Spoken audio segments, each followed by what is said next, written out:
Fidélité, efficacité, régularité, cette trilogie sous-tend la devise qui anime les forums de médias. Ainsi donc, nous passons à la présentation du plateau qui s'est rétréci, Covid-19 oblige. Partons de notre gauche avec... Robert Ngambi, je suis membre du bureau politique au Parti Lumumbiste Unifié, secrétaire permanent adjoint chargé des questions électorales, questions idéologiques et aux affaires provinciales au Parti Lumumbiste Unifié du vénérable et immortel patriarche Antoine Gizenga de Rez Mémoire. Membre du bureau politique. Et puis c'est Mami Abongo, je suis analyste indépendante. Analyste indépendante. Monsieur Dieudonné Bifoumanou Ntsompi, juriste, fiscaliste et chercheur. Chercheur Ntsompi. Ainsi, nous partons à notre droite. C'est monsieur... Jean Lokaka, cadre du PPRD. Cadre du PPRD, suivi de... Kapangana Maïra, je suis fermier, je suis consultant en développement organisationnel et institutionnel. Je suis aussi cadre de la société civile. Cadre de la société civile, Maïra. Simon Adrien Kalinga Kambelembele, secrétaire national, chef département communication, information et médias et porte-parole de l'UDPS Tshisekedi. Porte-parole de l'UDPS Tshisekedi. Et à côté, Pati Joseph Lendo Fumawa Malemba, méritocrate. Méritocrate. Voilà. Dans la rubrique les courriers du fidèle téléspectateur, cette fois-là, nous donnons la place aux amis en province. Ils nous ont écrit du Sud-Obangui, dans l'ex-Équateur, et de Maïndombe, dans l'ex-Grand Bandundu. Que dit l'ex-Grand Bandundu? Je suis dans la province de Maïndombe, territoire de Koutou. Vous dites le 4 janvier 1959, c'est les martyrs de l'indépendance. Alors, qui furent morts en ces temps-là pour avoir l'indépendance? Je vous salue bien, cordial. Lopeko Adonis. Le deuxième courrier qui vient de Sud-Obangui. Bonsoir, Forum de médias. Je voudrais savoir si la justice ou l'état de droit serait tenu des rigueurs seulement dans la capitale Kinshasa ou dans toutes les provinces. Car dans la province de Sud-Obangui, il y avait détournement d'argent par les ministres des Finances et détournement de ciment de 100 jours par les ministres des ITPR, au même moment que son Excellence, le Premier ministre Vital Kamerhe. Mais jusqu'à présent, aucune poursuite judiciaire. Patriote Emmanuel Daou. Voilà les courriers du téléspectateur. Le premier, il parle de 4 janvier, qui sont morts le 4 janvier pour cette indépendance-là. Puisqu'on dit que c'est les journées de martyrs.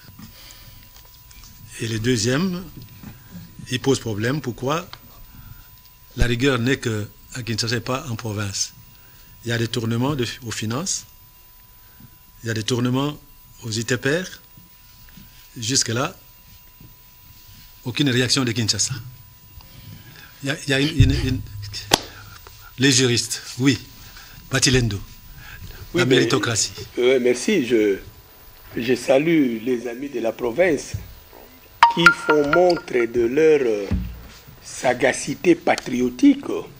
Et je pense que cette donne devrait être partagée par tout le monde pour que nous réussissions ces paris de la remise en cause de l'État, de la République et de la reconstruction d'une nouvelle ère de gouvernance telle que le veut le peuple. Je commencerai par le premier point qui est mort? Bon, je dirais d'emblée, nous sommes en train de faire un travail dans ce sens-là, mais nous pourrions déjà citer un grand architecte, un grand artiste de l'époque, feu M. Louvoiseau. Il était mort avec tous ses convives. La liste elle est longue, nous en sommes, je crois, à une trentaine que nous sommes en train de reconstituer. C'est pourquoi nous avons dit, il faut que le gouvernement en fasse une préoccupation. Et c'est ça en fait l'apport des scientifiques. Nous avons des historiens ici, nous nous mettons à l'œuvre, nous glanons les différentes réalités qui échappent et échapperaient encore à la mémoire collective pour en faire, comme nous l'avons dit l'autre fois, pourquoi pas, une sorte de mémorial pour ceux qui ont payé de leur sang pour nous donner de l'indépendance. Donc, dans ma famille, nous avons perdu M. Louvoiseau, qui était, pour les besoins de l'histoire, le frère aîné à feu M. Ado Makola, d'heureuse mémoire. Deuxième point. Ado Makola qui a été une fois président de Daring, président de Assema Tongé, beau-frère au maréchal Mobutu, et nous passons cette page d'histoire. Eh bien, deuxième point, M. Noël, l'état des droits. Là aussi, nous voudrions attirer l'attention de tout et chacun d'entre le peuple qui nous suit. L'état des droits n'est pas une magie que l'on réserverait quelque part et qui aurait l'œil et la main partout. L'état des droits, pour qu'il soit effectif, et comme il y a déjà une volonté politique, ça c'est une donne suffisante, une volonté politique claire d'imposer l'état des droits, il faudrait que le peuple réaménage son esprit pour jouer pleinement son rôle de censeur, pour jouer pleinement son rôle dans la surveillance citoyenne. Si le peuple est distrait, si le peuple est complaisant, croyez-moi, il n'y aurait que des cris dans ce sens-là. Donc nous pensons que, au lieu seulement d'utiliser les réseaux sociaux, le média pour culpabiliser les uns et disculper les autres, je pense qu'encore une fois, l'intellectuel, parce que la démocratie c'est l'affaire vraiment de ceux qui ont encore du cerveau, l'intellectuel doit aider la République en documentant les différents cas. Voyez-vous, les différents cas qui pourraient intéresser la justice et en les donnant à la justice. Là, on va tâter la bonne ou la mauvaise foi du gouvernement. Ok. Merci. Alors, Mambia Bongo. Merci beaucoup, Monsieur Noël. Concernant le premier point, Monsieur a raison. Monsieur Lopeko Adonis. Monsieur Lopeko Adonis a raison. La date du 4 janvier, la fois passée, vous avez demandé quel contenu on peut donner à cette date. Cette date est très importante parce que c'était l'élément déclencheur. C'est grâce au 4 janvier que nous avons eu le 30 juin. Monsieur Patilindo, la fois passée, il parlait de mémorial. Oui, ça devient important qu'on puisse quand même citer les personnes qui ont donné leur vie, qui sont morts, qui ont été assassinés. Peut-être piétinés. Il y a des personnes, en vue, mais il y a aussi des inconnus. Oui, des inconnus. Si on peut interroger les historiens, dont M. Gambi, et une criée des historiens qui se mettent et qui étudient, qui puissent fouiller, aller vers ces familles-là, qu'on puisse nous dire qui sont ces personnes qui sont mortes pour que nous puissions accéder à l'indépendance de notre pays. C'est très important. Qu'on fasse même un mémorial. On a vu la fois passée, on nous montre déjà là où on va enterrer les restes de Lumumba. Mais un mémorial pour les Congolais qui sont tombés sous les coups de balle de la colonie. N'oubliez pas. Quel jour on peut faire un mémorial en leur... N'oubliez pas que la Belgique ne pouvait pas laisser le cadavre sur la route. Hein. La Belgique ne pouvait pas laisser pour que le monde entier ne puisse pas avoir de regard sur lui. Donc, des gens, beaucoup de morts Mais les familles qui ont perdu les leurs existent par l'administration. Les familles qui ont perdu les leurs existent encore. Donc, c'est un travail de recherche que les historiens doivent faire pour nous produire ces noms-là. Et concernant le deuxième point sur l'état de droit, moi, je pense que c'est une culture que nous devons adopter dans notre pays. Ce n'est pas du jour au lendemain que le Congo deviendra réellement cet état de droit. Même après le départ de l'actuel chef de l'État, on parlera toujours de l'état de droit. droit, mais au moins qu'on pose des jalons.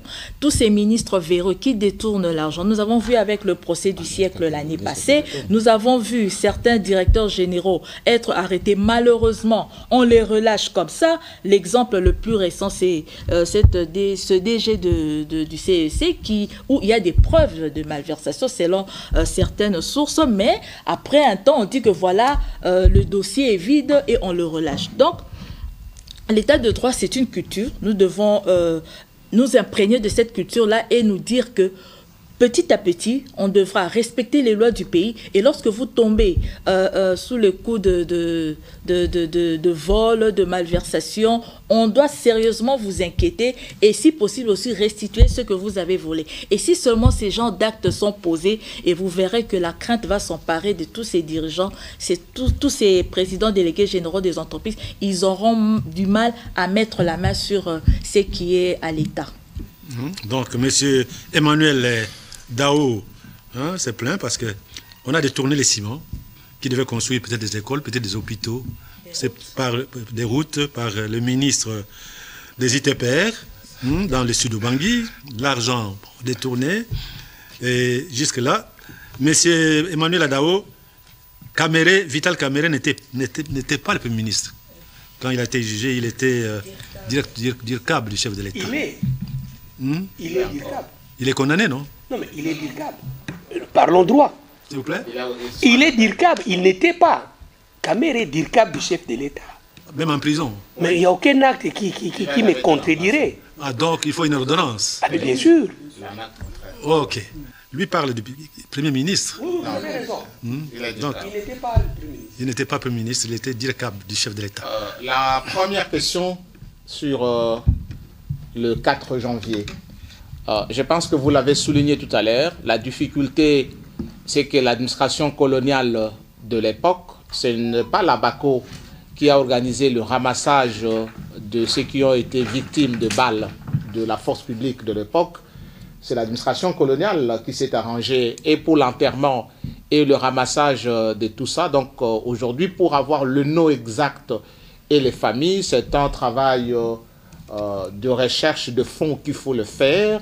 Et même peut-être si ça serait mené sous forme d'une enquête, de dire qu'il y a eu des crimes posés au Congo et que les familles qui se reconnaîtraient avoir perdu un membre le 4 janvier, sinon ça va faire comme nous les partis de masse à l'époque de Mobutu, l'UDPS connaît quelque chose, le PALO en est quelque chose, on a du mal à dire combien nous avons perdu avec les noms réels depuis pour l'UDPS 82 jusqu'aux les dernières manifestations, le PALU depuis 1960 jusqu'en 2006 quand nous intègrons les institutions.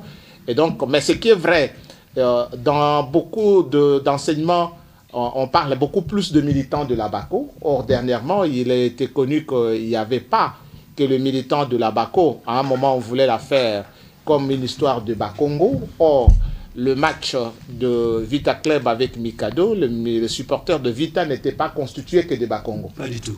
C'était toutes les provinces réunies qui s'étaient joints aux militants de la BACO. Et parmi les supporters de Vita, mélangés à ces militants de la BACO, ils avaient également connu des pertes de vies humaines, en vies humaines dans leur rang. Donc la demande est, on a pris acte.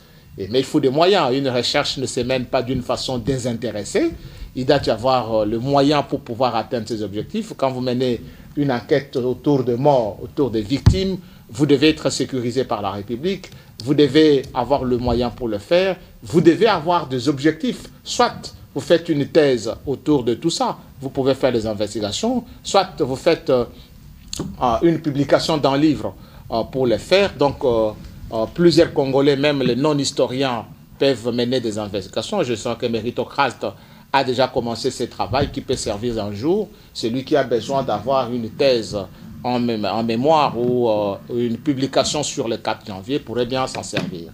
Mais quant à l'état de droit, je pense que au-delà que nous devons travailler pour en faire une culture, on doit aussi sortir des dénonciations calomnieuses. Lorsque tu n'as pas encore constitué les éléments des dossiers, il ne faut pas venir sur la place publique, tel ministre a détourné, il a pris les sacs de ciment, mais quand on t'invite pour donner des preuves de détournement, tu n'as aucun élément pour présenter, dire voilà, j'ai vu ce ministre, le sac qu'il a réceptionné autant, il en a utilisé d'autres pour des fins personnelles. Donc ça aussi, ça signifie violer les droits de ces ministres-là, ou de, comment on l'appelait encore les deux, les ministres des Finances. Ils ont aussi le droit. Madame Ambongo, ce n'est pas que les DG qui détournent, et les autres, les ministres.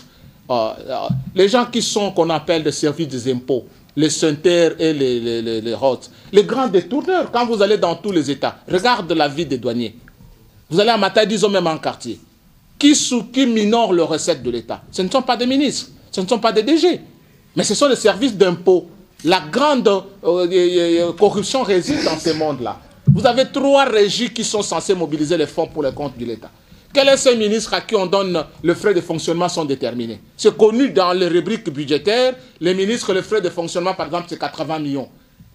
Son salaire, c'est connu. Et ce n'est pas, il n'en a pas comme ça de lui-même, il va à la banque, il prend. C'est avec une traçabilité par la chaîne des dépenses. Il est payé par un comptable qui donne le frais de fonctionnement. Comment il va détourner l'argent? Comment ce ministre peut détourner aujourd'hui? Et donc, c'est une culture. L'état de droit, c'est la primauté de la loi. Et la primauté de la loi a comme socle la justice. Lorsque la justice fera très bien son travail... Vous voulez dire qu'il n'y a pas de ministres qui ont détourné dans ce pays-là? Oui, mais peut-être que je ne sais pas, hein, mais aujourd'hui, connaissant, j'ai fait plusieurs fois de cabinet ministériel, je crois même, tout à l'heure quand je parle avec vous, j'en fais partie, et donc, je ne vois pas comment, est-ce qu'il va détourner les frais de fonctionnement? Il va détourner quel argent? Un projet, par exemple, qui est supporté... Même les frais de fonctionnement sont mis à la disposition du cabinet sérieusement? Bon, ça, peut-être, quand vous dites qu'il n'utilise pas les frais de fonctionnement rationnellement, est-ce qu'on appellerait ça détournement? Parce qu'il n'y a pas en compte... Il y a l'inspecteur de finances qui passe pour venir. Mais les fonds de l'État réel, en cas de mobilisation, ce sont les 3 régimes... Mais les frais de fonctionnement sont les fonds de l'État? Oui, ça que je sais, mais... C'est une accusation gratuite de dire qu'il n'y a que dans les régimes qu'on détourne de l'argent. C'est l'argent de l'État, ne t'en fais pas. Hein? Ne t'en fais pas. Non, mais la grande corruption, c'est dans les 3 régimes. Ok. Oui, ça signifie que... Je pense que l'inspection des finances aussi, au Cour des comptes aussi ne joue pas son rôle. Même les parlements. Même les parlements ne jouent pas son rôle. Alors, nous allons terminer avec Kapangana sur les courriers, hein, parce que nous devons terminer. Je prends le premier sujet, c'est depuis 59. Voilà, c'est maintenant en 60 que quelqu'un, en 2021, 61 ans après, que quelqu'un nous donne le début d'une liste. Début, parce que c'est un début que Maître est en train de donner là. Oui. Moi, j'appelle ça, j'ai toujours stigmatisé la paresse, la distraction aussi qui nous caractérise. Depuis, on est indépendant depuis quand? 60. 60, le 30 juin. Et on commence à fêter le 4 avril et le 4 janvier. Depuis quand? Rentrer un peu, l'historien va nous dire à quel moment. Donc, chaque année, d'ailleurs maintenant on a déjà oublié. Et on est en train d'aller vers le 22, tout ça. Donc, c'est un peu cette distraction qui nous caractérise. Si on avait en 61 déjà commencé à réfléchir, c'était encore frais et les gens pouvaient vous dire qui est mort. Oui, les traces. Mais on est entré dans la distraction. Cette distraction-là qui nous caractérise. Maintenant, la priorité, c'était la chasse à Lumumba et puis tout. Et puis, on a tout oublié. Et maintenant, 61 ans après, on commence, un premier nom sort, l'Oiseau, et puis maintenant, je ne sais pas, le deuxième va sortir quand. Donc c'est ça la distraction qui nous caractérise. Et cette distraction est présente toute notre histoire. On peut le démontrer. Et puis, celui qui parle de détournement, en fait, moi j'ai toujours dit sur cette table que notre démocratie, notre décentralisation n'est pas achevée. Les choses, chaque fois, en 2006, quand on a fait des élections, on arrive au provincial, on s'arrête, il n'y a pas d'argent pour descendre plus bas. Mais il n'y a que Kinshasa qui fonctionne comme démocratie, comme je ne sais pas quoi, Kinshasa, et puis les provinces dépendent de Kinshasa, après les provinces en dessous, vides. Alors qu'il était prévu la décentralisation jusqu'au niveau des secteurs et chefferies.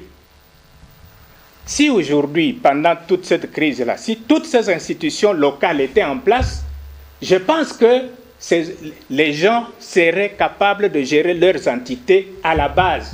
Mais aujourd'hui, même pour un petit pont au niveau d'un secteur, on écrit à Kinshasa, et puis Kinshasa aussi dit oui, c'est notre affaire. Mais entre-temps, il y a combien de secteurs? Un ministre de l'Intérieur va s'occuper de combien de secteurs? On a les chiffres, mais on peut chercher tout ça. Donc, la décentralisation inachevée, et c'est ce que notre ami constate, parce qu'en fait, si tout était en place à l'Équateur avec tout le pouvoir, mais ces histoires devaient être jugées là-bas, on arrêterait déjà le gouverneur, on arrêterait déjà je ne sais pas qui, si c'était à un autre niveau, ainsi de suite. Donc, décentralisation inachevée, et là aussi, nous sommes distraits. Quand les élections maintenant s'étaient terminées, finalement on commence à se chamailler, juste pour ne pas avoir le temps de descendre avec les élections jusqu'à la base. Donc voilà, une année sans gouvernement, la Belgique est restée tout à fait assise, tout simplement assise sur des institutions locales bien organisées. Chez nous ici, il suffit d'ailleurs maintenant que ici ça bouge, ça s'est paralysé, tout le reste est maintenant un problème. Ok. Oui, mon cher. Merci beaucoup pour la parole. En ce qui concerne le 4 janvier, je crois que nous avons connu quand même des témoins oculaires de ces événements, qui étaient déjà adultes. Il y a des noms qui sont connus, évidemment, dans les archives de la BACO, parce que c'est eux qui étaient à la base de cette journée. Des archives, des noms existent. Mais il est impossible, on doit être clair aujourd'hui, de recenser tout le monde. Ça, c'est impossible. Donc, la meilleure façon, je crois que c'est d'arriver au niveau du mémorial. Ceux qui peuvent être recensés, tant mieux, on mettrait leur nom. Et puis, pour les autres, là, c'est tout à fait normal. Parce que, figurez-vous que ce 4 janvier, nous avons connu des vieux qui nous ont raconté qu'il y a des gens de petite taille qui parvenaient à arracher les stations d'essence de Bongolo, mais qui n'étaient pas des hommes ordinaires. Ça, c'est l'histoire qui nous apprend ça. Et il y a quelqu'un qui vient de mourir, son fils est colonel à la police, le papa est mort il n'y a pas longtemps, qui nous a dit clairement que, est-ce que vous avez appris l'histoire, qu'il y a des petites personnes qui faisaient ceci ou cela? Oui, nous avions appris ça. C'est moi qui les avais envoyés. Les vieux décédés il n'y a pas longtemps, Papa Nsimba Marcel, qui habitait Ndjil, au quartier 8. Il est mort il n'y a pas longtemps. Donc c'est pour dire que ces jours-là, il y a eu des événements très importants.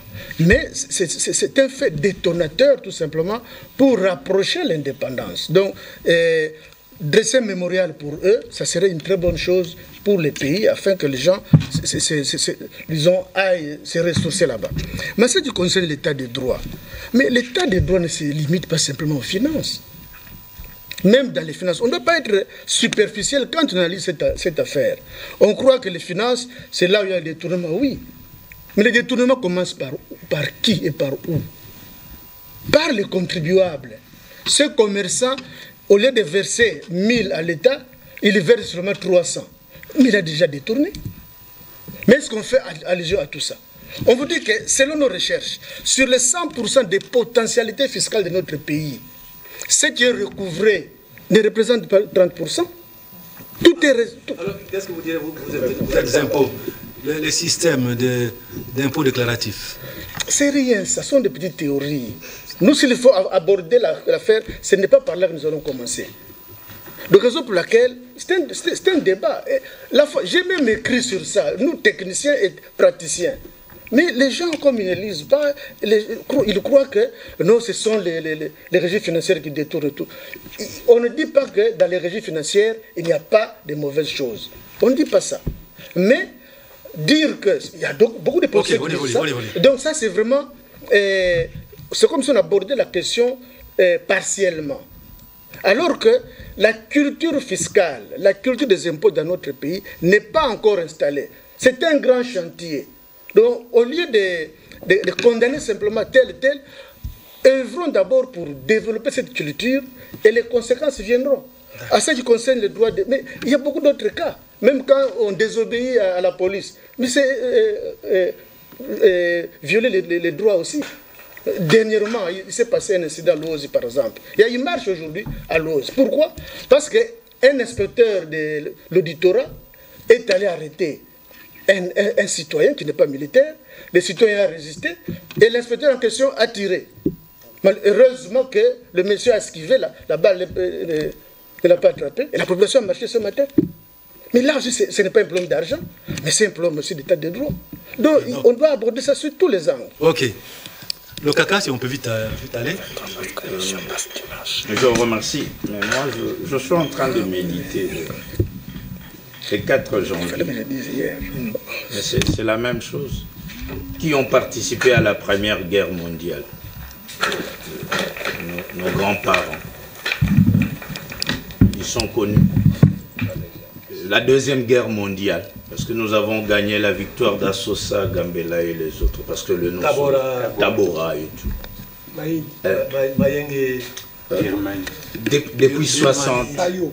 Depuis 60, il y a des soldats, des militaires, des policiers qui sont morts dans des champs de tir, champs de bataille. Il y a même, pendant plusieurs temps de guerre, il y a même des familles qui ne savent pas s'ils sont morts ou ils sont vivants dans l'armée et de la police de notre pays. Et donc, nous avons un certain nombre de problèmes pour les inconnus.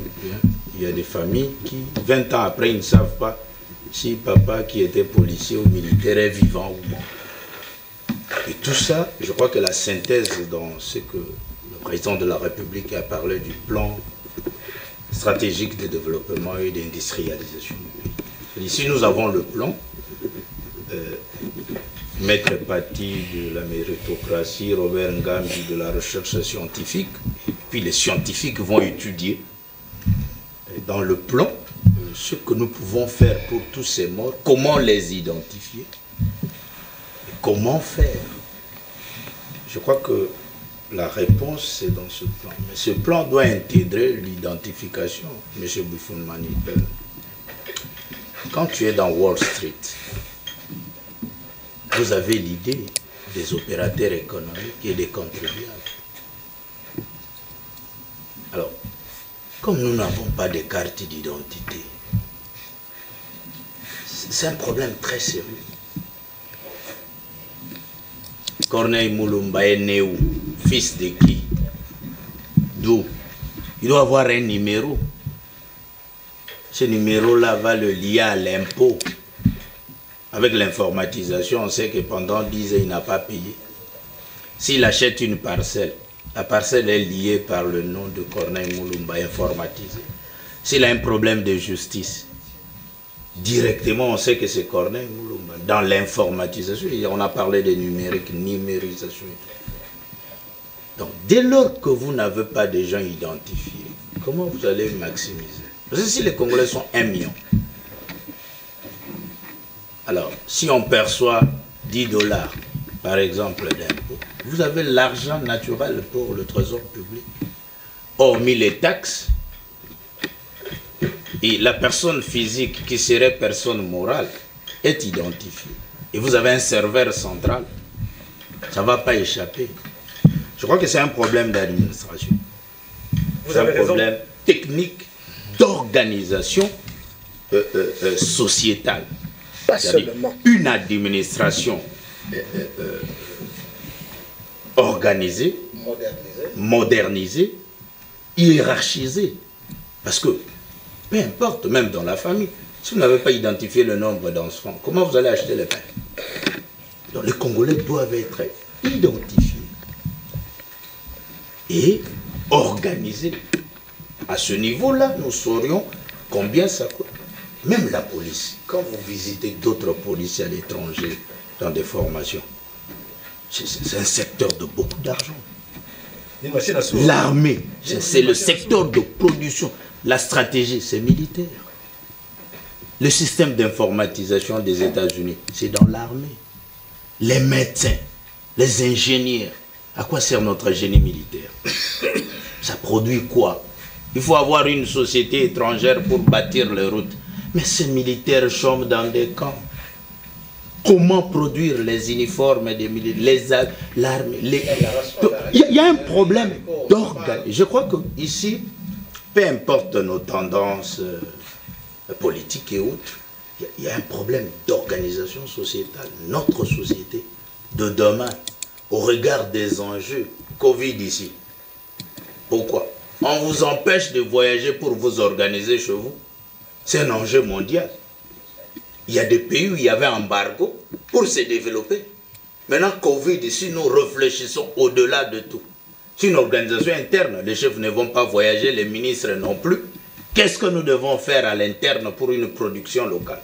Je crois que toutes ces matières-là, dans le plan stratégique de développement et d'organisation, la bonne gouvernance serait là, le pouvoir arrête le pouvoir, et comment se conformer. Je crois que c'est une question d'une méditation sociétale, d'organisation. Ok, vous avez tout à fait raison. C'est depuis 1980, on parle de 80 millions de Congolais. En 2021, nous parlons de 80 millions. Même ceux qui nous dirigent parlent de 80 millions d'habitants, 80 millions de Congolais. Depuis 1980. Et maintenant que Léon Samoulé est mort, tu vas encore nous faire des connexions. Vraiment. On est glissé. Oui, alors Kambele, si tu peux te résumer, franchement, hein, parce que... Résumer. La question telle qu'elle se pose, il faut vraiment la résumer. Il est au départ un problème de culture, au départ. Et je souhaiterais que, au Forum des médias, nous ne nous contentions pas seulement de déplorer les situations ou de proposer des solutions à des hypothétiques acteurs en nous omettant nous-mêmes de l'action. Proposons ce que nous faisons à notre niveau déjà, peut-être pour impulser, entraîner les autres à faire aussi quelque chose. La suggestion que je nous fais à Forum des médias, d'agir et de ne pas que proposer aux potentiels décideurs ou aux potentiels acteurs en nous considérant nous-mêmes comme étant hors circuit. Entrons dans le circuit, disons ce que nous avons à faire par rapport à ce manque de culture. La culture, en tout cas celle qui est venue d'ailleurs, je ne sais pas la situer vraiment à l'Occident ou à l'Orient, elle nous dépasse par le fait qu'elle a développé l'écriture. L'oralité nous aura coûté cher et nous coûte encore cher. Nous devons donc quitter le domaine de l'oralité. En tout cas, absolument, il faut que nous fassions un effort pour quitter l'oralité, pour entrer dans le développement de l'écriture, dans la civilisation de l'écriture, de manière à mémoriser. Parce que vous savez, la mémoire, en termes de chiffres, les chercheurs ou les experts disent qu'il est difficile de retenir au-delà de 3. Il est plus facile de compter de 1 à 3 et de retenir, mais quand les chiffres dépassent ce nombre-là, on commence à hésiter un peu. Donc, si nous pouvons encourager l'écriture, la maîtrise de l'écriture, pour bien mémoriser les faits, afin de pouvoir les analyser par après, ce serait déjà une très bonne chose. Ok. J'espère que nous ne sommes pas dans le désert, même quand vous dites qu'il faut nécessairement que nous-mêmes nous puissions nous impliquer. Nous avons le devoir de relever le point faible et de le mettre à la disposition de ceux qui dirigent pour qu'ils sachent qu'est-ce qu'il faut faire demain. Nous disons aux provinces, nous ne vous négligeons pas. Cette fois ici, vous avez vu que c'est les provinces qui ont donné la matière. On a mis 30 minutes là-dedans, dans des réflexions venant de provinces. Bravo Maïndombe et bravo Sidobangui.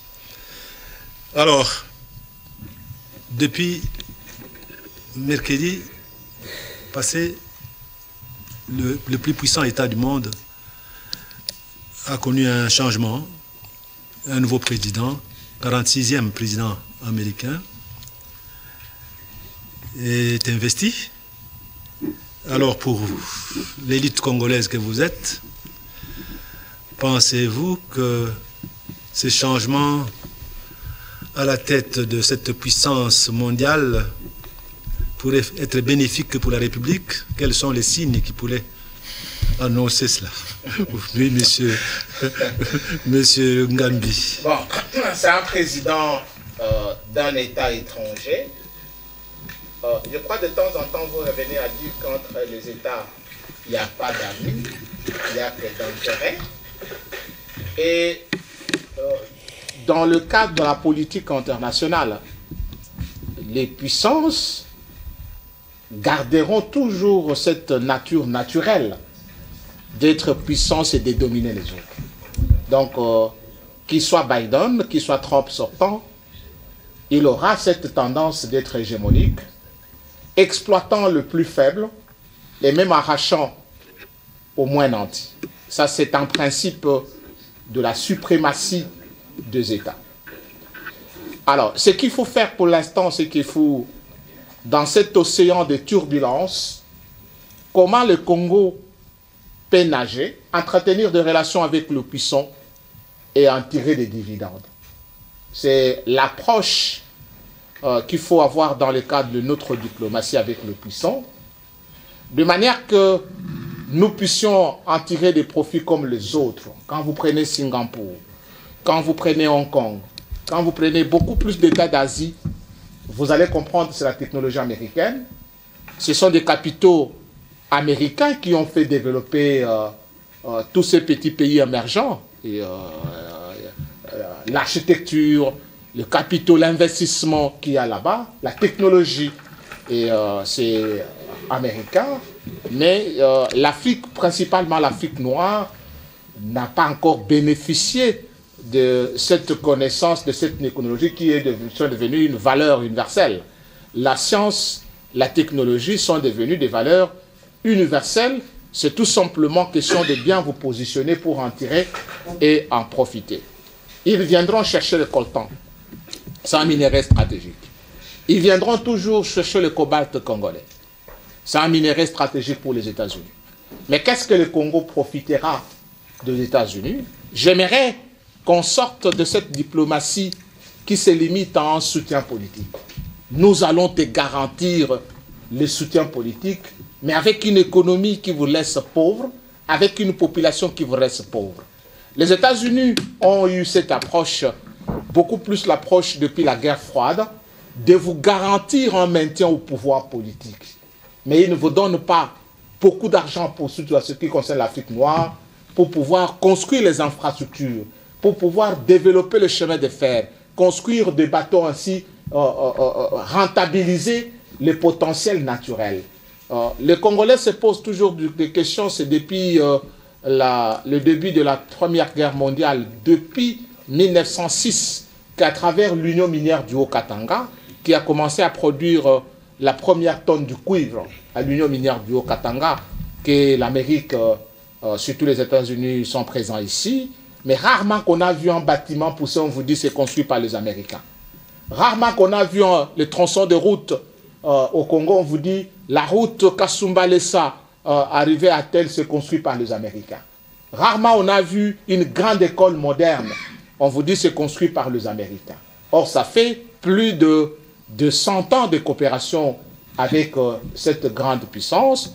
Combien de lingots d'or sont partis aux États-Unis?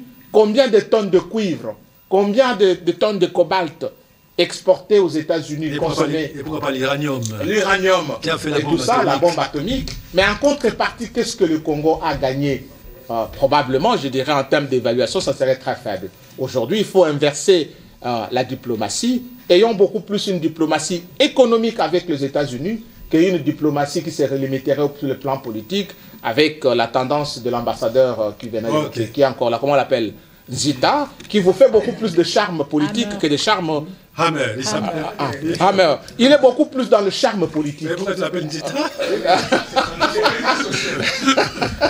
Il est beaucoup plus dans le charme politique, mais que dans le charme économique. On a besoin beaucoup plus de charme économique. On vous dit, je vous amène 3 milliards de dollars. Pourquoi l'Égypte profiterait, bénéficierait 8 milliards l'an de subventions budgétaires dans le cadre de l'armée, mais en termes du Congo, qu'est-ce qu'on bénéficie?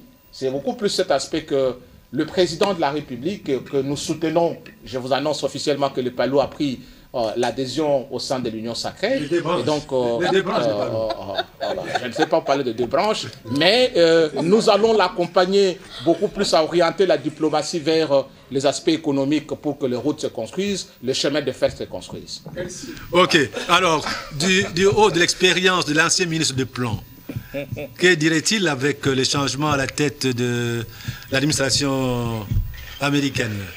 Moi, je voudrais d'abord les inviter à venir en RDC pour apprendre comment on fait une passation pacifique et civilisée du pouvoir au sommet de l'État. Je pense que nous avons une grande leçon à leur donner. Ensuite, je pense que ce qui est important, d'une part, c'est que nous apprenions, pour ceux qui en doutent encore, que nous ne sommes pas des sous-hommes, qu'il n'y a pas de règles. Nous découvrons nous-mêmes, chacun découvre en fonction de sa culture et son évolution, et détermine ce qui est bon pour lui. Nous devons apprendre à déterminer ce qui est bon pour nous et ne pas faire une servile imitation de ce que font les autres. Le prof a parlé tout à l'heure, a comparé tout ce que les Américains font à Singapour, il a même évoqué l'Égypte. Mais oui, c'est vrai. Qu'est-ce qui se cache derrière? Lorsqu'on soutient Singapour, quelle est la grande force qui est à côté là? La Chine. Lorsqu'on soutient, on donne l'aide militaire à l'Égypte, c'est Israël.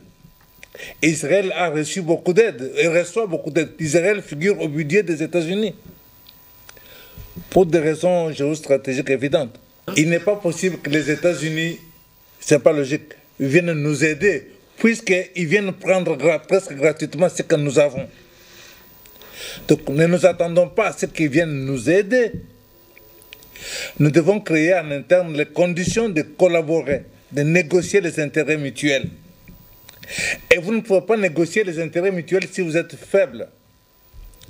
Je pense que la Covid a fait une révélation importante dans le monde. Peut-être nous sensibiliser, nous amener à prendre conscience que nous avons des atouts et que les autres aussi ont des faiblesses, peut-être encore des faiblesses majeures. Donc, puisqu'il y a eu changement aux États-Unis, ce n'est pas pour ça que les États-Unis vont devenir des agneaux, ce n'est pas possible. Donc, avec ces nouvelles données, posons-nous la question, recherchons comment aujourd'hui nous renforcer en interne, pas faire de la ratatouille comme on est en train de le faire actuellement sur le plan politique, en affaiblissant nos propres institutions. Comment est-ce qu'on va négocier les intérêts du Congo avec les autres si nous sommes faibles sur le plan institutionnel?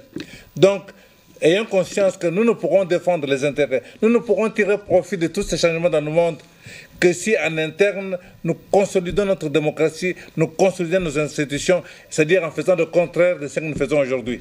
Ok. Alors, Madame Abongo, vous pensez que l'administration américaine pourrait... Merci beaucoup, Monsieur Noël. Nous avons tous suivi l'investiture de M. Biden. Nous avons vu dans quel contexte cette investiture a eu lieu. L'ancien président a brillé par son absence. Nous avons vu ce qui s'est passé le 6 janvier au niveau du Capitole. Et ça, c'est un événement qu'on met entre parenthèses parce que ça tique un peu. Mais concernant l'investiture de M. Biden... Colonel Moulumba a dit que c'est une leçon que les Américains doivent venir prendre ici. Bon, vous savez, la démocratie est fragile. La démocratie est fragile. Oui, il y a eu passation de pouvoir chez nous de manière pacifique. C'était une première dans l'histoire de notre pays, mais les États-Unis n'ont pas de leçons à venir chercher chez nous. Ça, ce n'est pas la première passation pacifique aux États-Unis. M. Biden est le 46e président. Mais chez nous, la passation pacifique, c'est la première passation, c'est la première alternance de notre pays. Maintenant, dites-moi qui va recevoir les leçons chez l'autre. Ils sont indépendants depuis quand? Qui va recevoir les leçons? Ils sont à 200 ans, je crois, 200 ans de l'indépendance. Est-ce que nous devons donner des leçons aux Américains? Je ne pense pas, M. Noël.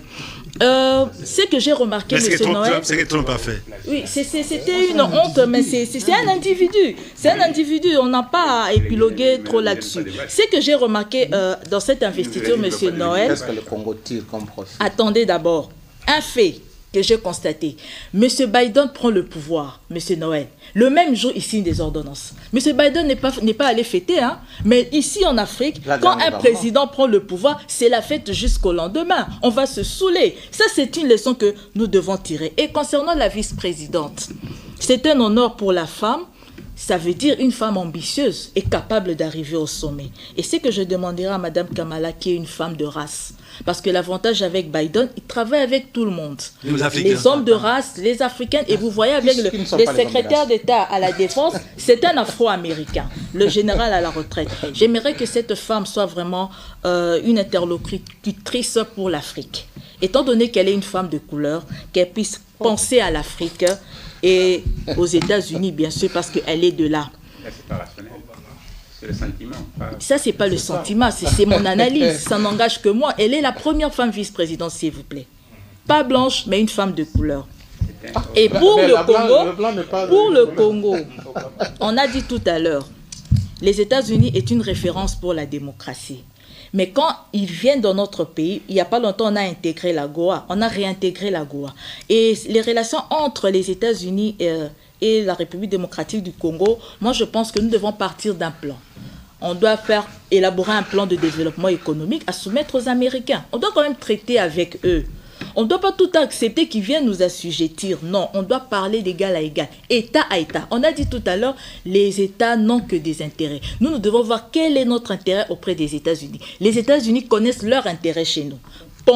Pomper les matières premières, faire en sorte qu'ils puissent avoir le coton, l'uranium, le pyrochlore, ainsi de suite. Mais nous, qu'est-ce que nous attendons des États-Unis?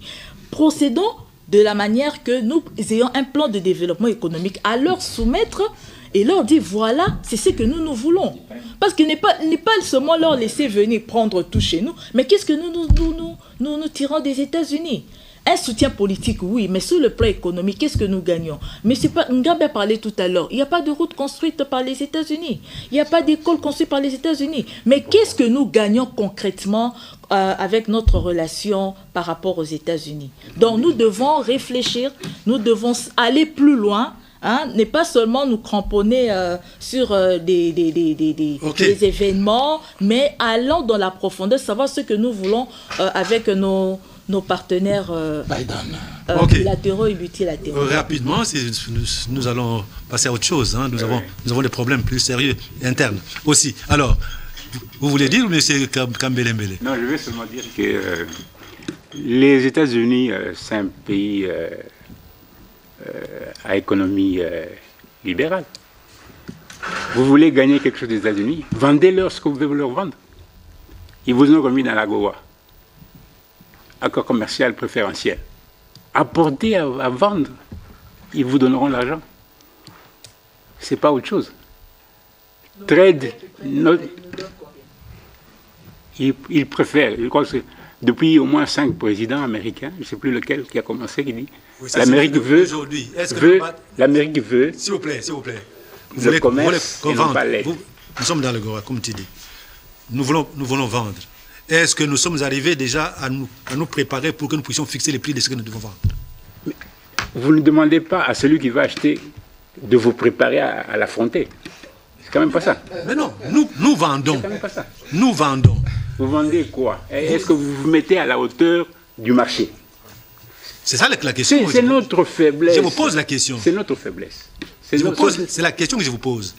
Est-ce que nous sommes prêts maintenant à nous préparer en disant notre matière, nous allons vendre ça à tel prix? Vous voulez acheter, vous prenez. Vous ne voulez pas, vous laissez. Mais qui fixe le prix sur le plan international? Ce n'est pas de cette manière-là qu'il faut aborder. Kadhafi avait fixé le prix du pétrole. Hein, chez lui, hein, son pétrole, il a fixé le prix. Hein, et tout le monde a marché. Hein. Que je termine d'abord, moi, ce que je disais. Allons-y. Donc, pour dire que j'entends des compatriotes congolais, à nous ici, qui vivent aux États-Unis, dire, ou en tout cas dans les propositions qu'ils font, comme nous faisons forum de médias ici, qui font au gouvernement, demander au gouvernement congolais d'entrer en programme de partenariat privilégié avec les États-Unis qui inclurait la donne économique, au même titre que le fonds, le Japon et toutes les économies asiatiques qu'on a citées là. Quel est le type de partenariat que notre pays a avec les États-Unis? Donc, de notre côté, qu'est-ce que nous créons pour nous faire valoir et faire profiter à notre pays de l'économie américaine? N'attendons pas ce que les Américains connaissent, ce dont ils ont besoin au Congo. Mais quand ils viennent, s'ils n'ont pas d'interlocuteurs aguerris, c'est ça la faiblesse. Qu'est-ce que nous faisons? C'est ce que j'ai dit au départ, M. Robert, au départ, c'est que nous-mêmes, qu'est-ce que nous faisons pour nous autodéterminer? Et au lieu de nous plaindre de ce que les gens font de nous, qu'est-ce que nous opposons à ceux qui viennent à la rencontre du Congolais? C'est ça le point de départ. Dans le cadre de l'Union sacrée. Okay. Voilà, c'est ça. Okay. Heureusement que la prise de conscience est là. Ok. Alors, le caca. Moi, je vous remercie. Je crois que dans la géostratégie, la politique américaine ne change pas à l'étranger avec ses hauts fonctionnaires. De principe, tous ces diplomates sont des espions. C'est que les Congolais ne savent pas. Les ambassadeurs qui sont ici, les chargés d'affaires, en termes techniques, ce sont des espions. Ils ne sont pas à notre service. Nous devons être très clairs. Ils ne sont pas à notre service. Ils sécurisent leurs intérêts. Alors, qu'est-ce que nous devons faire? Formons nos espions pour aller chez eux aussi, pour défendre nos intérêts à nous. Maintenant, nos intérêts, c'est dans la formation de l'homme. C'est ça l'éducation. Hein? La gauche congolaise a des problèmes entre moi et le pionnier et porte-parole. Parce qu'on est de la gauche. Regarde, on ne se met pas d'accord sur l'approche dialogique d'organisation institutionnelle. La cohésion interne. Hein? Ne jamais trahir le Congo, c'est une cohésion interne. Hein? Nous n'avons pas parlé du 16 mai, du 16 et 17 janvier. La cohésion interne. Ne jamais trahir le Congo. L'autoprise en charge. Le service national, le réserve stratégique. Je crois que si le président de la République se lance dans cet élan, et là il affirme de ne jamais trahir le Congo dans la cohésion, nous devons relever notre défi dans la formation de l'homme congolais. Quel est l'homme congolais capable de négocier les intérêts des Congolais, pas pour les déranger? Parce que quand tu es en Chine, tu visites les villes de Dalian et autres, tu vas voir les bâtiments de fondation de Coronado Adenauer et de toutes les organisations. On te dit, nous avons reçu l'argent et nous avons bâti, construit. En RDC, il y a une petite maison de l'UNESS qu'on loue pour 4 000 $ et quelque chose. Mais où est parti? Les gens vous disent, le même financement qui a construit ce centre de recherche est venu du programme mondial de PAM, est venu de l'OMS et tout. Ce même financement a été destiné dans votre pays aussi. On l'a détourné. Mais pour vous, le financement n'a rien construit, n'a rien bâti. Et donc, il y a un problème en termes... Je m'excuse. Il y a un problème en termes d'organisation. Notre affaire étrangère, ici, nos diplomates, ce n'est pas un secret. Ils ne sont pas payés, ils ne sont pas équipés. Alors, pour renouveler les échanges, nous sommes en train de nous disputer le gouvernement ici. Mais vous savez que si nous avons le professeur Ndaïwel à la francophonie, vous savez combien de gens, combien de Congolais qui peuvent travailler dans la francophonie au niveau mondial? Si nous avons le programme mondial de l'alimentation, est-ce qu'on pense aussi qu'on peut dépasser nos guerres internes ici pour qu'on ait des gens dans le PAM, dans l'OMS, de toutes ces organisations, Maître Patipe, être secrétaire général des Nations Unies, Et il peut influencer, Ben Ki-moon a influencé les opérateurs de leur pays. Quand ils viennent négocier, d'abord c'est son pays, Abou Diouf, c'est la même chose. Donc nous devons nous dépasser, de ne pas être des automates, c'est-à-dire des locaux. Parce qu'on fait le ping-pong local, mais nous ne voyons pas la dimension internationale où on est absent. Et comment faire participer les autres Congolais de quitter le pays, d'aller prendre les organisations internationales pour faire le lobbying, pas face à ce genre de climat. Moi, je pense que la question ici, c'est de réfléchir. L'Inde n'a pas assez d'argent à l'époque, mais il a formé beaucoup d'informaticiens qui tiennent le système informatique mondial. Les Américains ne blaguent pas avec les Indiens parce qu'ils savent dans moins de 30 minutes, ils peuvent bloquer le système mondial de communication. C'est comme ça que l'Inde est considérée. Alors, on peut former les Congolais au-delà, donc la formation, la génie génétique, le type de développement mental et intelligence des Congolais, au-delà de nos richesses, or et diamants, qui sont les hommes capables pour aller négocier, capables pour influencer le monde extérieur. Alors, à ce niveau-là, on peut dépasser. On ne doit pas se plénicher, c'est connu. D'abord, nous sommes des pays C. Le pays où coule l'immaturité, l'incapacité des gens de faire l'autodétermination. C'est comme ça que vous voyez la MONUSCO ici. Le jour où vous seriez mûrs, ils partent. Parce que les multinationales n'ont pas d'intérêt, n'ont pas de race, n'ont pas d'âme. Pour le moment, les pays ne fonctionnent pas. Il n'y a que des entreprises là qui fonctionnent. Et qui même fait un effort de dégager un président si vous ne faites pas le cas de Bolloré en Côte d'Ivoire. Et donc, ces multinationales-là, comment les gérer? Robert Ngambi dans la génie génétique. C'est ça l'intelligence. C'est-à-dire, nous devons quitter ce stade, le savoir, le rôle de la recherche scientifique. Ok, entendu. Donc, c'est à nous à faire un effort particulier pour que nous puissions traiter d'égal à égal, sinon nous resterons toujours... Oui, ce que disait notre frère qui est en Angola, qui a dit que nous sommes toujours sous la botte des Occidentaux. Merci beaucoup pour la parole. Ici, il est question de voir États-Unis, RDC. Quand les États-Unis, quand ils parlent de la RDC, ils ont peut-être dans leur budget quelques petits fonds qu'ils mettent à la disposition de la RDC pour dire nous allons aider les pays africains, y compris la RDC, avec autant de millions. Mais pas plus de 100 millions, bien sûr.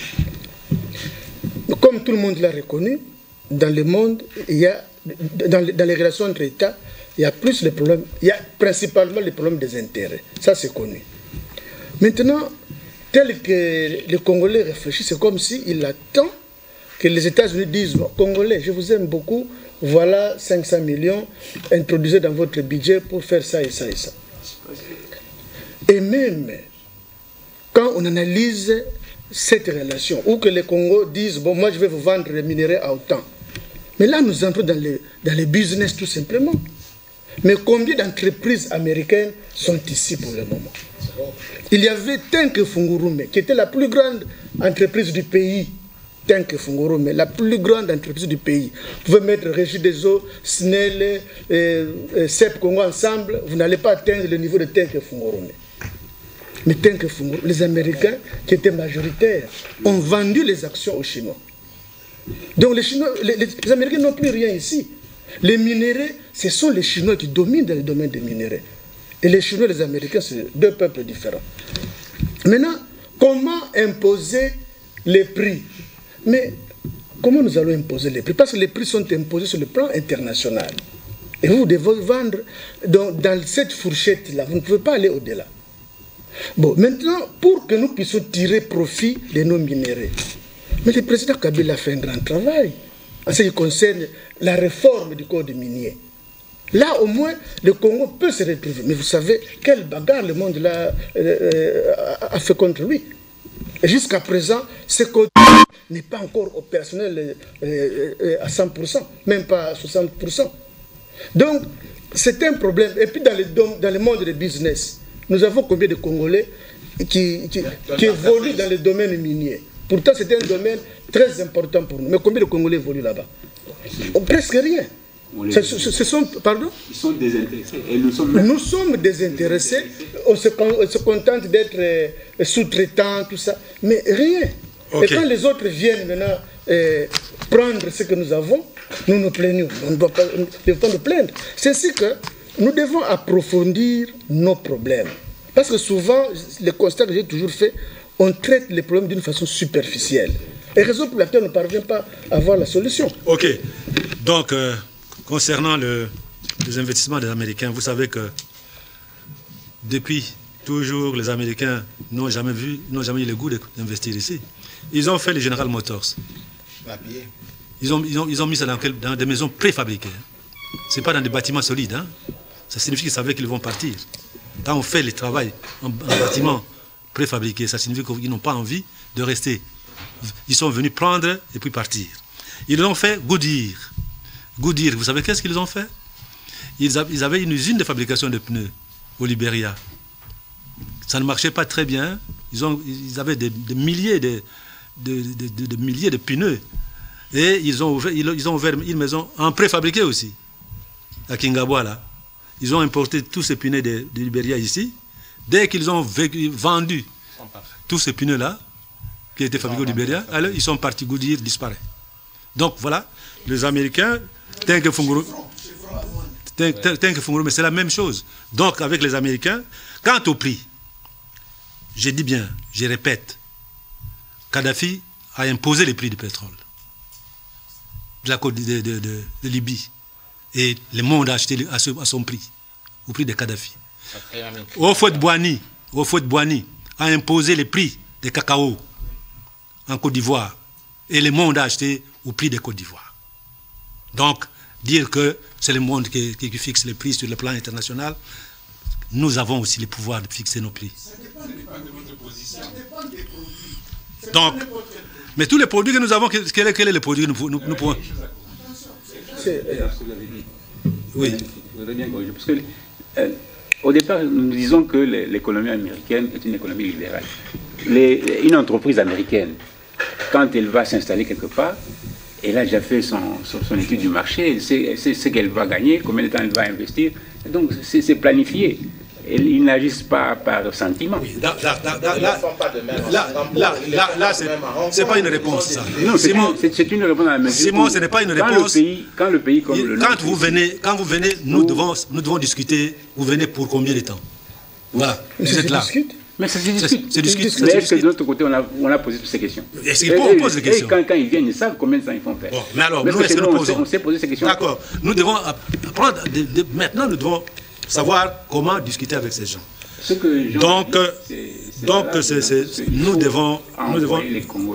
devons apprendre maintenant. Nous devons apprendre, changer de méthode. Nous devons changer de méthode, de traiter avec les autres. Nous devons changer. Ok. Revenons chez nous. On dit l'amour bien, n'ordonner commence par chez soi. Nous avons connu des assassinats des dirigeants congolais. Les 16 et les 17, nous avons vu les chefs de l'État abandonner tous ces problèmes qui tracassent. Il était mausolé à la Gombe, il était à la place d'échangeur à Limité, au monument Lumumba. Ces Congolais sont tués, assassinés par les étrangers, mais avec la main congolaise. Monsieur Kapangana, est-ce que nous faisons un effort pour que cela ne se répète pas? Mais je vais peut-être commencer par celui qui est mort le 16, comme ça on va vers le 17. L'histoire congolaise est très douloureuse. En fait, et je ne sais même pas si ça s'est arrêté. Les 16 ont tué Nzé. Bien sûr qu'il est récent par rapport à Lumumba qui est mort. Ça fait 20 ans. Qui est mort bien avant. Ouais. Et puis, Laurent est mort pratiquement comme Lumumba, parce qu'il avait dit à sa mère, moi, je serai un deuxième Lumumba. Donc, si on prend l'aspect historique. Prophétique. Non, historique pour dire, bon, le plus ancien, tout ça. Lumumba est mort à cause de son nationalisme. Je crois qu'il faut dire ça comme ça. Il a tellement aimé son pays, mais c'est comme si le monde est allergique à celui qui s'attache à un pays que tout le monde voudrait avoir comme pays. C'est ça le problème de Lumumba, le nationalisme, qui d'ailleurs peine. Je ne sais pas, est-ce que le nationalisme est la doctrine congolaise? Je ne sais même pas. Moi, j'ai lu la Constitution, encore une fois. Nulle part on dit que le Congo est un pays, je ne sais pas, où la doctrine, c'est je crois que c'est comme si vous parlez de nationalisme, vous mettez tout le monde derrière vous pour vous traquer comme on a traqué le Lumumba.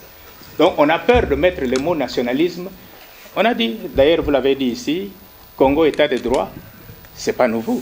Article 1er de la Constitution. Le Congo était un État de droit. C'est ça, ça commence comme ça. État de droit. Donc depuis 2006. Parce que maintenant j'entends des gens comme tu dis, comme le Congo est devenu un État. Non, c'est depuis 2006, la Constitution le dit. Donc c'est pas nouveau. Mais on était encore une fois distrait et puis maintenant on vient de se rappeler que nous sommes un État de droit. Alors, donc, c'est le nationalisme, son amour pour son pays, son intérêt pour le pays. Donc tout passait pour lui. Avant tout, c'est le Congo, tout le reste après. Or, il y a beaucoup d'ennemis de cette tendance-là. Et bien sûr, aidé par les Congolais, il a été tué. Mais est-ce qu'aujourd'hui, quelle leçon nous tirons? Je crois que la seule leçon que les politiciens sont en train de tirer, c'est de s'écarter un peu des nationalistes et de leur chercher des problèmes. Moi, c'est ce que je comprends. Donc, on s'écarte un peu de ça, alors que c'est la doctrine qui pouvait, je pense, nous amener loin. Si nous étions des nationalistes au niveau de ce pays, entièrement, on ne se combat pas, on sait que c'est ça l'idéal qui nous amène. Tout le monde parle de Lumumba, du lèvre de la bouche, mais dans le fond, je ne connais pas je ne connais pas beaucoup de l'homonisme. Et puis, la traque des nationalistes se poursuit. Essayez de suivre vous-même, vous allez voir. Et le nationalisme, donc, comme je dis, n'est pas une doctrine nationale. Tout simplement, on a peur parce que celui qui en était porteur est parti. Après lui vient Laurent Désiré. Son disciple, c'est son disciple. Son disciple, oui. Et lui a quand même eu le temps de nous dicter un certain nombre de choses. Ne pas trahir le Congo, mais combien de gens trahissent le Congo chaque jour? Vous le voyez. Organisons-nous. Tout ce qu'on vient de dire ici par rapport aux États-Unis. Est-ce que nous avons une organisation interne qui puisse nous faire respecter, nous? On n'est pas organisé sur le plan politique. D'ailleurs, moi je l'ai dit, on n'est pas organisé sur le plan politique. Vous voyez la cacophonie qu'il y a maintenant au niveau de l'Assemblée. Est-ce qu'on pourrait dire que, est-ce que maintenant là nous pouvons applaudir nos députés ce qui se passe là-bas? Pourquoi pas? Donc, je ne sais pas. Et puis, on peut même se dire, est-ce que tout le monde doit faire la politique? Parce que organisons-nous, ça signifie aussi que sur le plan des richesses, nous devons nous organiser. Pourquoi est-ce qu'on ça c'est moi qui l'ai dit. Pourquoi est-ce qu'on ne pouvait pas aider Katumbi et Bemba à rentrer dans les affaires pour qu'ils deviennent des grands hommes d'affaires d'une capacité inouïe qui peuvent engager? Bemba Saolona n'était pas un politicien. Mais si vous allez sur Bemba Jean-Pierre, il peut vous donner la liste des politiciens qui allaient chercher l'argent chez son père. Pourquoi ne pas l'aider à s'installer à la place de son père pour pouvoir faire le travail et l'aider? L'État pourrait lui donner, j'ai vu dans un document qui demandait 7 millions d'indemnités, tout ça, donnez-lui 2 millions pour organiser les activités de son père et il va engager beaucoup plus de gens, il va être beaucoup plus utile qu'être même si le Premier ministre ne peut pas engager les gens dessus de Guémena, autant qu'il peut les engager avec des entreprises que moi j'ai vues, que son père a laissées, mais qui sont aujourd'hui en train de se désagréger. Mais Katumbi, c'est un minier. C'est un opérateur minier avec... Donnez-lui 2 millions, donnez-lui... Eux, ils ont toujours besoin d'argent.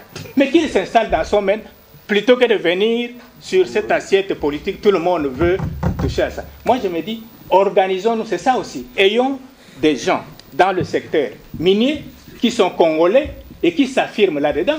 Ayons des gens dans le secteur industriel alimentaire, comme Jean-Pierre, qui est tout à fait là, parce que le Congo est moi j'ai dit sous perfusion de l'alimentation internationale. Ce n'est pas normal. Et ça, c'est Kabila qui avait dit, organisons-nous, et si nous nous organisons, nous pouvons être grands.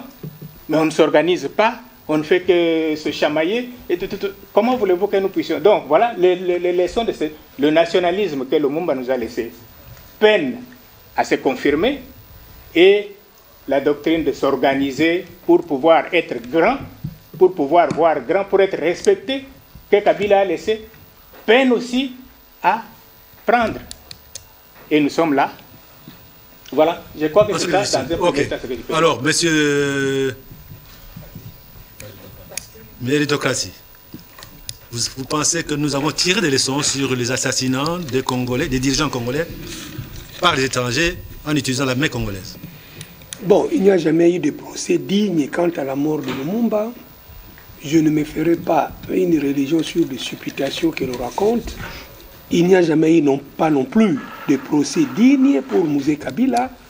Et je pense qu'à la faveur de relaxation, notamment de Edi Kapende et consorts, nous pourrions arriver à interroger l'histoire pour que la vérité soit connue. Donc, tant qu'on n'a pas encore des choses bien établies, je refuse de les faire. Mais je dirais, les problèmes du Congo, nous avons trouvé la solution dans la méritocratie. Et ça a été dit ici, même dans les précédents points, que le problème du Congo, c'est dans l'homme. Il faut que, comme disait encore le porte-parole de l'UDPS, Kambele,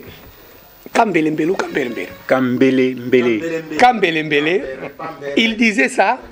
Il faut aussi, je pense qu'après autant d'années, restructurer, si pas refondre un peu le forum des médias, au lieu de continuer à s'apitoyer, à ergoter comme le feraient les réseaux sociaux sur de fioritures et niaiseries qui charrient la vie ambiante au Congo, que nous fassions du forum des médias un socle, si vous voulez, dans la construction d'une opinion publique. Parce que la démocratie ne rime pas avec sans l'opinion publique. Il faut qu'il y ait une opinion publique. Mais au Congo, nous sommes dans une démocratie sans opinion publique. Et aussi, je dirais, oui, les assassinats, avons-nous tiré des leçons? Mais le problème, c'est dans l'homme. L'acteur politique est médiocre. Je saluerai un de mes amis, le colonel français qui tenait encore le fort à un moment donné de notre histoire, Thierry Foussalba. Thierry avait encore 46 ans quand il était au Congo. Il me dit, mais mon cher frère, si vraiment je devrais commencer ma jeunesse dans ces pays, je ne resterai plus en France. Je trouve une classe politique distraite, une classe politique préoccupée dans des fioritures, une classe politique qui n'est là que pour le petit pain, le petit beurre, ainsi de suite. Voilà. Et je dirais, pour que nous ne connaissions plus ce genre de choses, nous devons requalifier l'homme politique au Congo.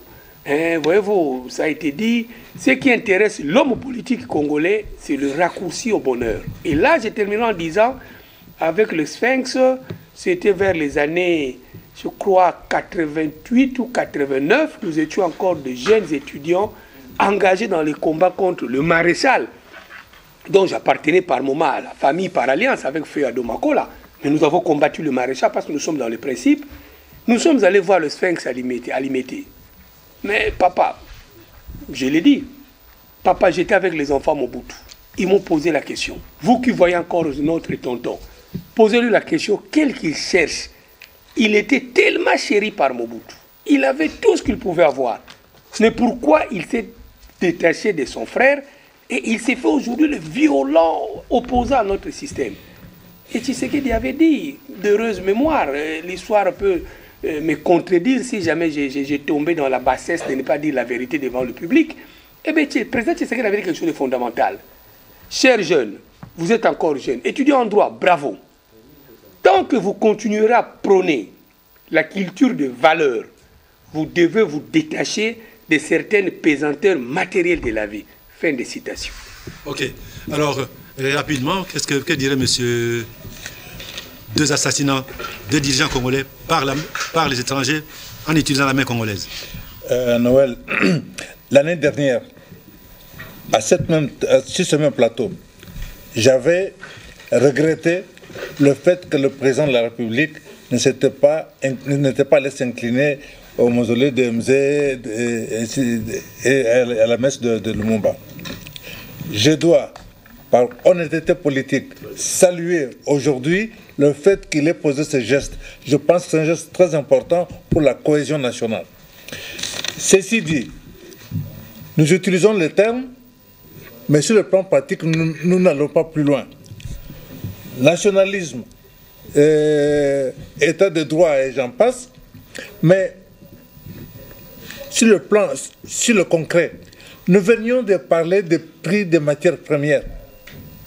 Il est un fait que si vous vous donnez le moyen d'influer sur vos matières premières, vous devenez les ennemis de ceux qui veulent les contrôler. C'est logique, c'est le bon sens. Il était question, au moment de la formation du gouvernement, du premier gouvernement de Félix Tshisekedi, parmi les noms cités, il y avait un certain Albert Youma. Albert Youma qui était un des grands acteurs, un des grands négociateurs du code minier. On sait comment les choses s'étaient passées. Il n'était pas question qu'Albert Youma devienne Premier ministre sur décision des Américains, parce qu'ils ne voulaient pas avoir affaire à des gens qui peuvent leur tenir tête. Nous sommes le plus grand producteur du monde de cobalt et de coltan.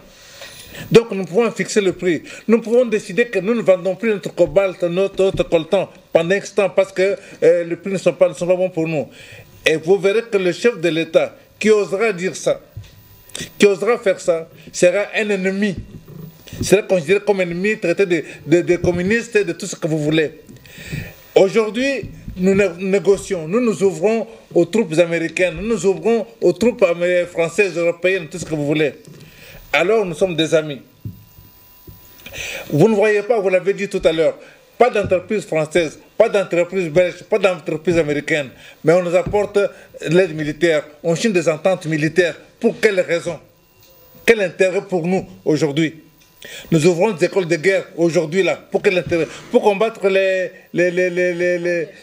ADF et le reste? On a bâti nos hélicoptères. Est-ce qu'on s'est un peu interrogé? Est-ce que c'est avec leur Kalachnikov qu'ils ont bâti ces hélicoptères? Nous devons nous poser des questions fondamentales.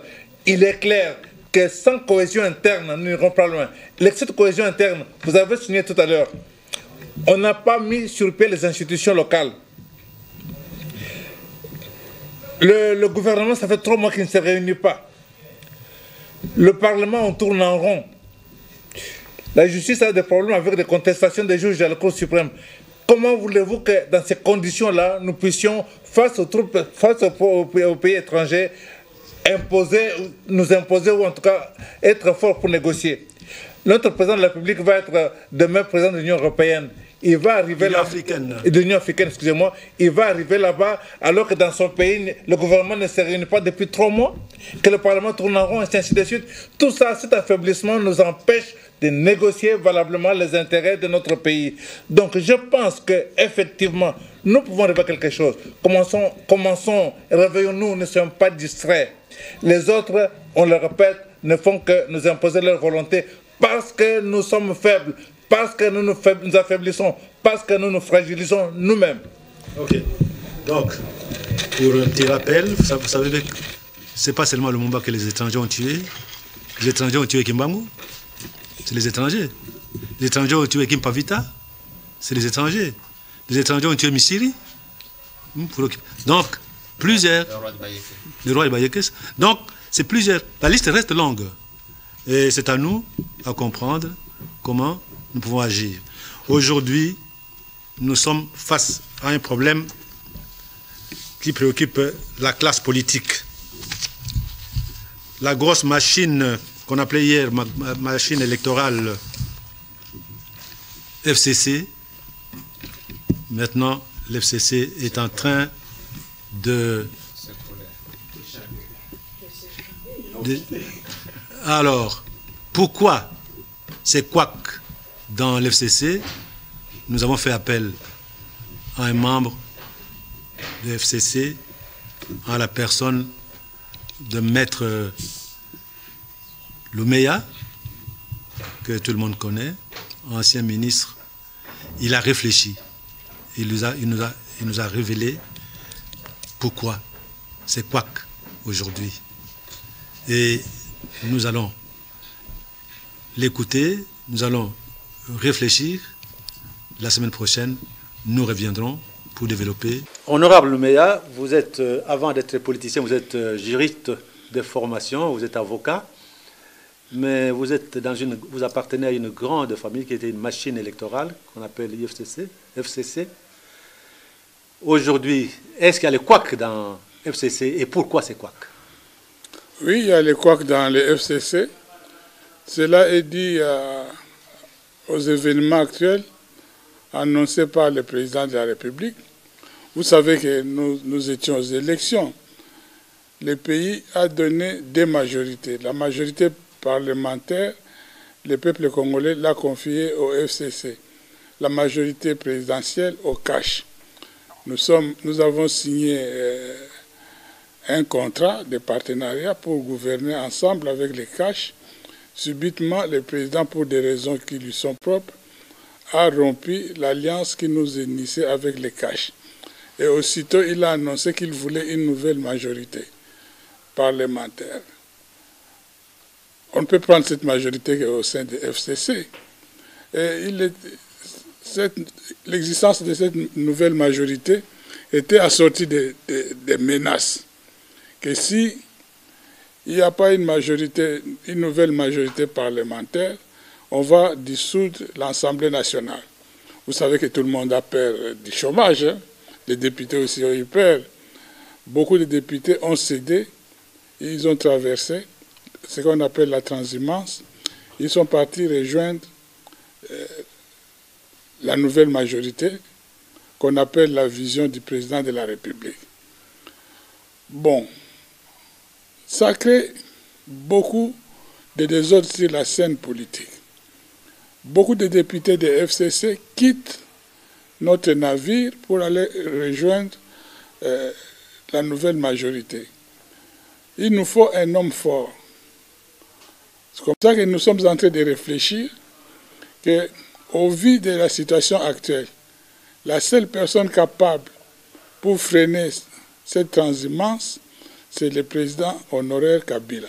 Il n'est plus important qu'il soit autorité morale, parce que la situation est très préoccupante, qu'il soit le président de FCC. Le quoi aujourd'hui est que nous ne voulons plus qu'il y ait autorité morale, nous voulons que Kabila soit le président de FCC et qu'il y ait un contact permanent entre lui et les élites du peuple. Ensuite, nous voulons aussi que le FCC soit structuré du sommet à la base, qu'il y ait des structures qui doivent encadrer la population membre du FCC. L'organisation actuelle ne répond pas aux préoccupations du moment. Il y a un arrêt rendu par la Cour constitutionnelle le 15 janvier, je crois, sous le R-Cons 1453. Cet arrêt vient bousculer tout ce qu'il y avait comme ordre ancien au niveau de l'Assemblée nationale.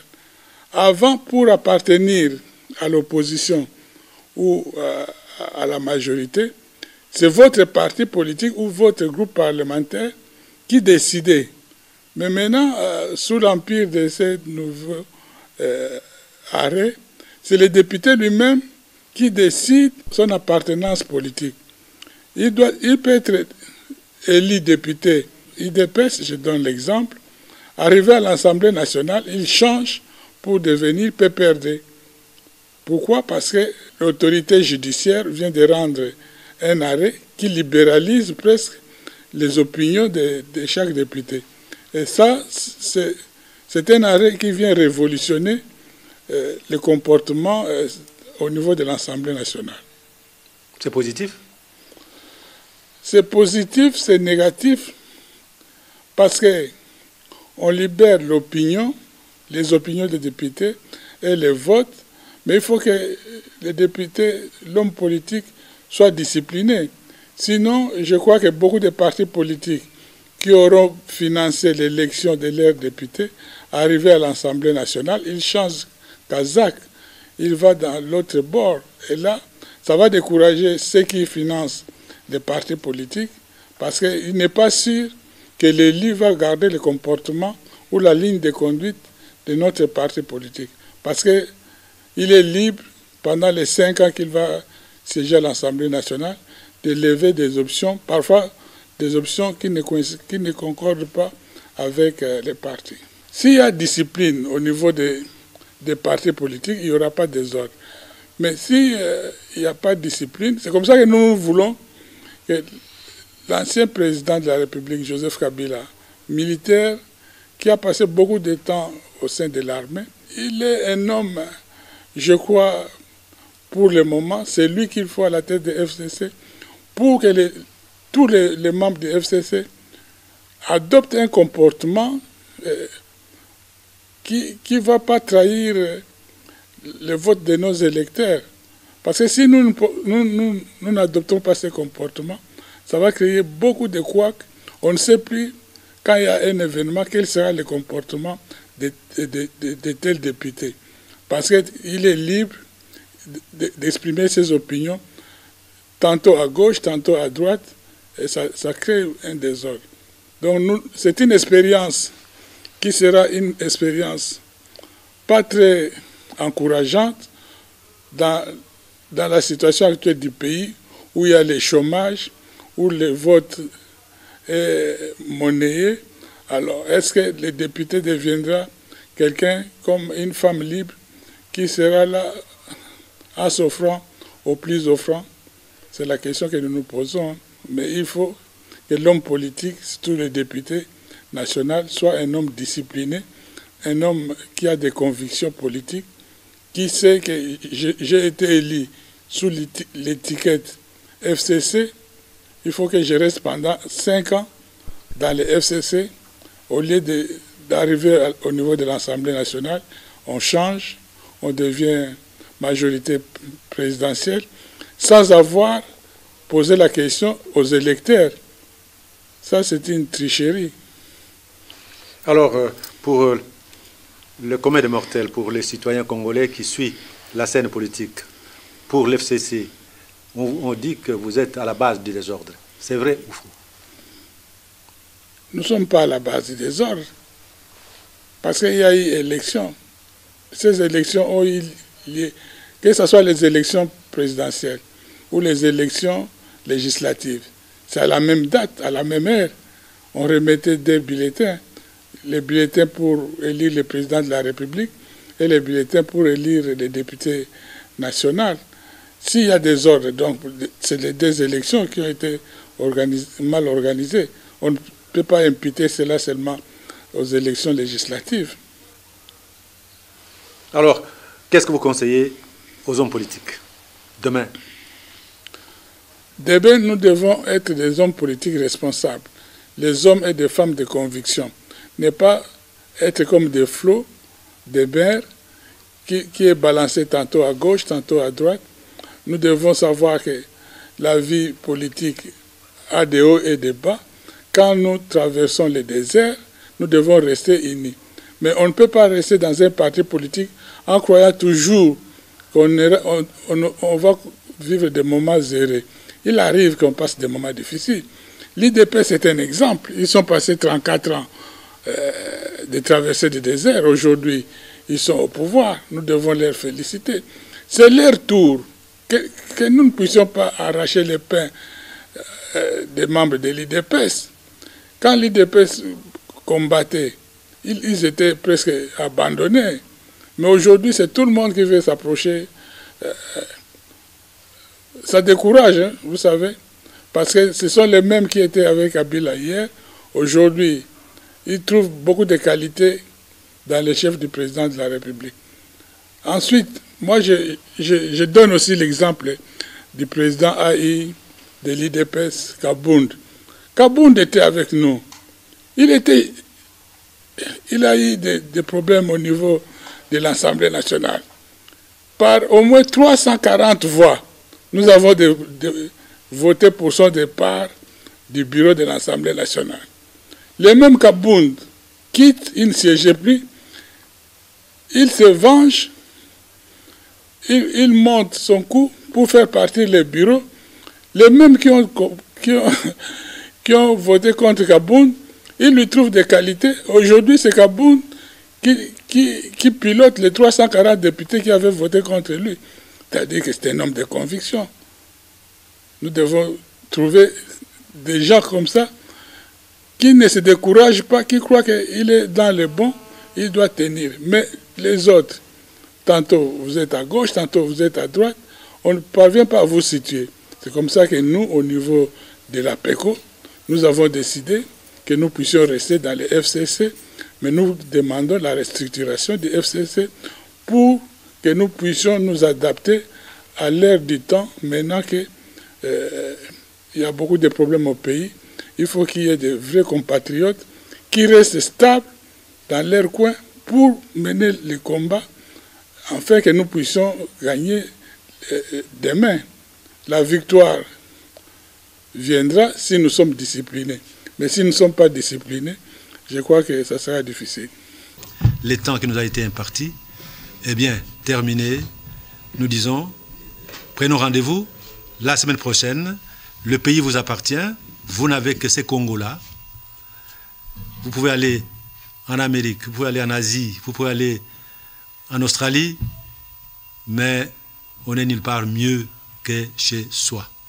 Mesdames et messieurs, prenons rendez-vous la semaine prochaine. Au revoir.